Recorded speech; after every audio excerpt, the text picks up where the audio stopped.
এই যে বর্তমান কলা, তারপর লাল লাল গাজর, আগা শুরু করা মোটা, তারপর ধরো ভিন্ডি সেম টু সেম একই রকম কাজে দেবে।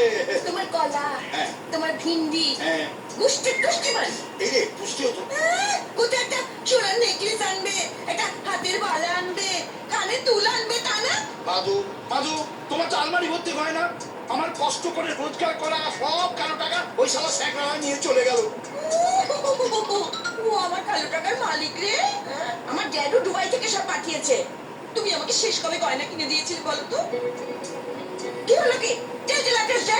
আরে বাবা, মনি তো করতে দেবে সেন্টিমেন্ট। আমারই তো মনে পড়ছে না, তোমার কি করে মনে পড়বে সঞ্জীব বুড়ো?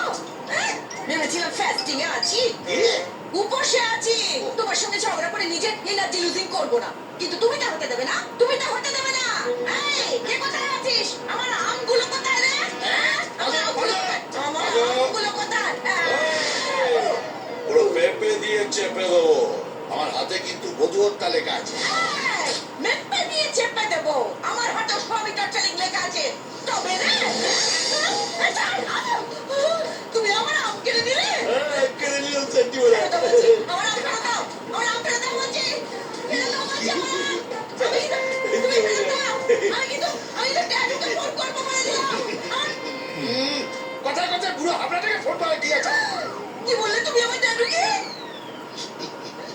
ঠাট্টা করছিল, ঠাট্টা করছিল। আরে শ্বশুর জামাই ভাই ভাই এক পেয়ালায় দারু গাই। না, তুমি আমার ড্যাডিকে ইনসাল্টিং করেছো। তাই তোমারও সেন্টিমেন্ট যত খুশি মান। এই জন্য বলেছিল ওই বইয়ের হাতে মার খেলে পণ্যি হয়। কোন মদের বাচ্চা বলেছিল কে জানে। মানে আমি কি আপনার টাকা নিয়ে পালাচ্ছি? হ্যাঁ, আমাদের ওই চিন্তা নেই। কুমিল্লায় 32 বিঘে জমি, 7 তলা বাড়ি, 6টা পুকুর ছিল। হ্যাঁ, আর সেই পুকুরে এক একটা মাছের সাইজ কি? সালা দুটো মাছ কাটলে একটা বিয়ে বাড়িতে 500 লোককে খাওয়ানো যেত। নো প্রবলেম, আমার অফিসে চলে আসুন। আমাকে 10,000 টাকা দিয়ে আমার সিডিগুলো নিয়ে চলে যান।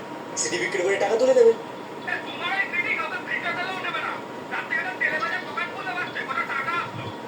এই, আপনি গাড়ির ব্যাপারে কি জানেন? হ্যাঁ, না না না, শুনুন, টাকা পান বলে মুখে জাহাজ পে তাই বলে যাবেন নাকি? আমার প্রফেশনকে তেলে ভাজবেন না। হ্যাঁ, একটা একটা প্রোগ্রাম পেতে দিন, আপনার টাকা আপনার মুখে ছুড়ে ভাববেন। চাল ফোন রাখ সালা। হ্যাঁ, তেলে ভাজার দোকান খুলতে বলছে।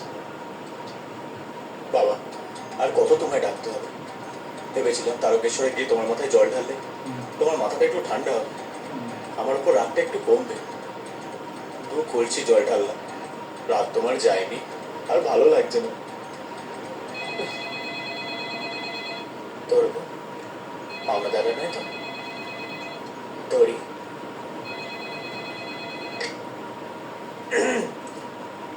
Hello, the world famous Haripada ব্যান্ডওয়ালা সেলিব্রিটি স্পিকিং। হ্যাঁ বলুন, এমার্জেন্সি? হ্যাঁ, কোনো ব্যাপার না, চলে আসবো, টেনশন নেবেন না। প্রডিউসারের মেয়ের বিয়ে 21 তারিখ। বাবা বাবা, হয়ে যাবে হয়ে যাবে। আর কে কে আসছে?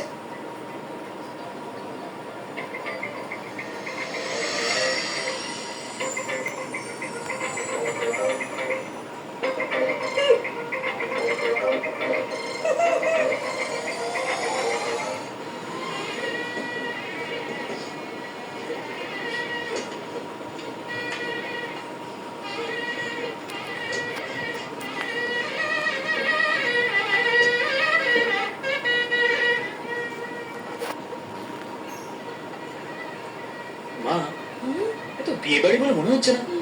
দাদা বাবু, নিশ্চয়ই কেউ ওপরে চলে আসছে। চৌকি, কম কথা বল।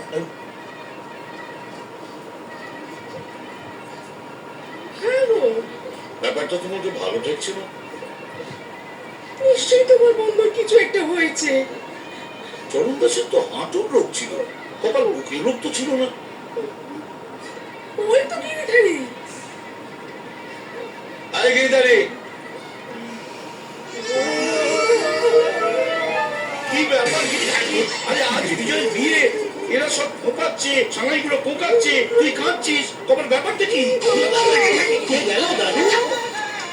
আরে কিছু তো বল। দাদা বাবু, অবাক হয়ে গেছে। চরণ দাস কোথায়? বলছে বডি ভেতরে রাখা আছে। এই দেখো, চরণ দাস নিজের ছেলে বিয়ে না দেখে ওপরে